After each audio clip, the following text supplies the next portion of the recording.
They've been growing organic for 100, 200 years, 5, 6, 7, 8 generations. They've been doing this, and they didn't have chemicals 8 generations ago.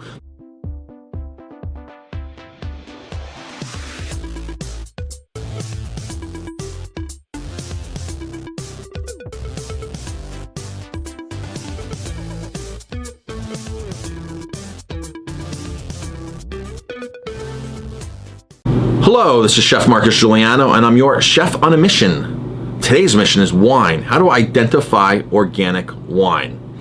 Here's a comment on YouTube. Great video, and I did a video on organic. How will organic wine be up and coming in 2018? And some of the wines are not labeled organic, but they're very organic in the vineyard and such. So, great video. What's the best method of trying to identify an organic wine which is not labeled as such? Organic biodynamic wines are usually lower in alcohol, so would you recommend avoiding wines that say are 13 to 13.5%, 15%? So, you know, obviously alcohol is a poison. I love wine though, I love beer, but it is a poison. And a lot of people don't think it is, and they're in denial, but it is. Sorry to say that, folks. So if you could drink something that has less alcohol, yeah, you're better off.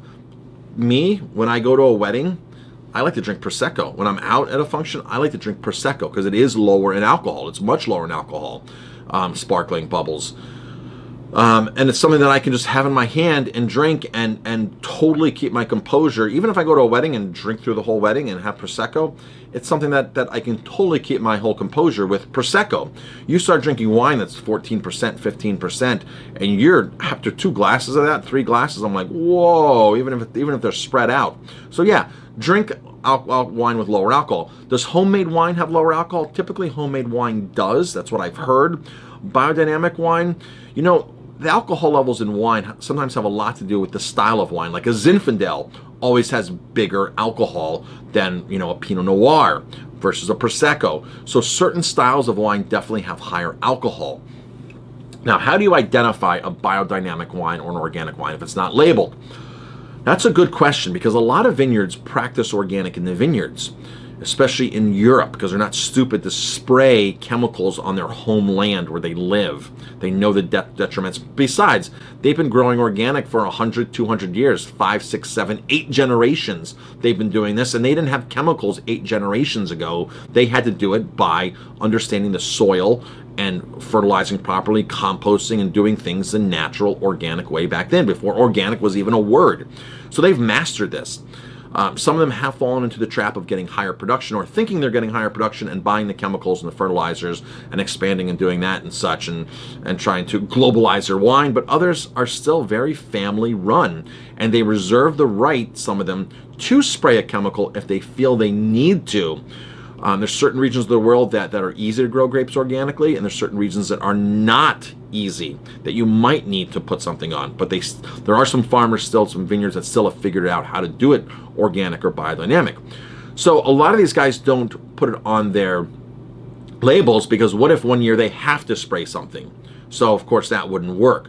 The ones that are totally 100% dedicated and committed will write on their labels made with organic grapes, or the whole wine is certified as organic. Now those are 2 separate things, people.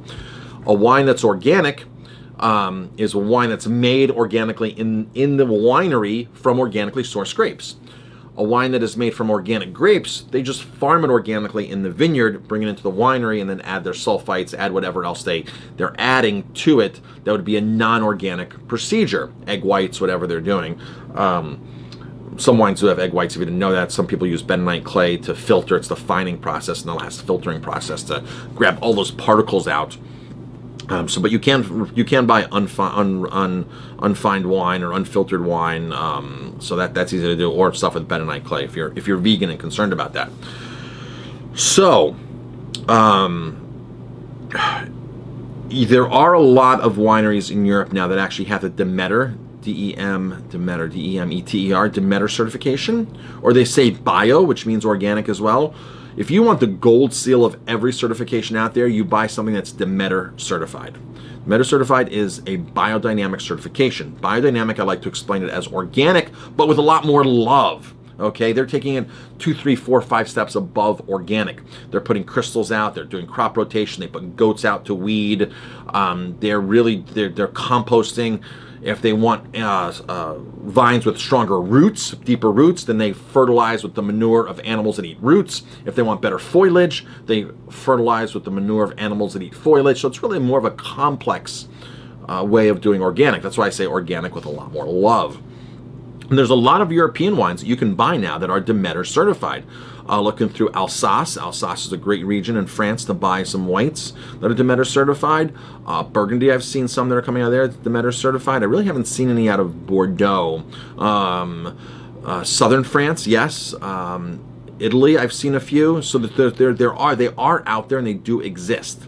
So when you go to a wine shop, now some wine shops now have a separate section for organic and biodynamic wines and sustainable and natural wines. Some of them will separate it out, so ask them. If not, ask the salesperson, ask the shop owner, go to a shop. Don't go to a place like a warehouse and try to buy. Don't go to Costco, even though Costco is the largest wine retailer. Don't go to a place where there's not somebody who's qualified there. And honestly, if I were a consumer, I would go to a place where I'm talking to the owner, the guy who has the purchasing power to buy the wine. And you can talk to him because he deals with all of his sales reps. And say, hey, I'm looking for an organic wine. I like white. I like it a little sweet. I like it dry. I like a red medium bodied. I'm looking for something organic, biodynamic preferably. And they'll say, oh yeah, I have a company that specializes in stuff like that. Let me see what I can get. And if you're lucky, he will call the sales rep and do a tasting on some wines and invite you for the tasting. That's the really cool part. When we had picked a new Cabernet by the glass last year, we had 8, 9, 10 Cabernets that we were tasting. I invited some of my guests in and said, help me pick my new Cabernet wine by the glass. People that I knew drank Cabernet. So they helped me, we voted, and we picked a Cabernet based upon what the consensus was. So I went to my salesperson and he pulled all these samples. So if you're lucky, the wine shop owner will go to his rep and have him pull some samples and invite you in to do a tasting. Doesn't happen often, and you kind of have to know the inside lingo for that to happen. Now, what if you find a wine at a restaurant that you like that's biodynamic and you want to go to your local shop owner?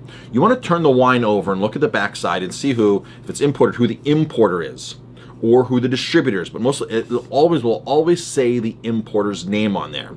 So then you can go to the shop owner and say, I just had this great Chianti wine that was imported by Marcus Guiliano wine imports. Can you get it for me? Then you or the shop owner can go online, look at Marcus Guiliano imports, wine imports, and see the portfolio and see what distributor I would distribute my wines to, sell to wholesale in the state of New York. And then he can now go from there. So that's the other way, going from the background approach if you've already had a wine that you've liked. If you had it in a different state, if you saw it in a big box store, or if you saw it in an aisle of some grocery store and you saw it. But basically when you go to a grocery store to buy wine, grocery stores are very price sensitive.